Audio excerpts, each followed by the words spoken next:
বাসমতি রাইসকে সেদ্ধ করতে দিয়েছিলাম, হয়ে এসেছে। গরমটা দিয়ে দেবো, লঙ্কার কুচি, টমেটো কুচি, ক্যাপসিকাম, পেঁয়াজ কুচি, বিন আর গাজর। সবজিগুলো ভাজা ভাজা হয়ে এসেছে। আলু, ধনে পাতা, কড়াইশুঁটি দিয়ে দিলাম। আমি চিকেন কিমাগুলো দিয়ে দেবো।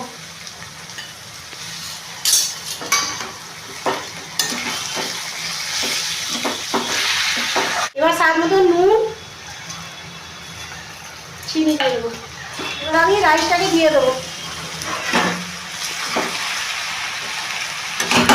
আমার ফ্রাইড রাইসটা তৈরি হয়ে গেছে। নামার আগে ঘি ছড়িয়ে দেবো।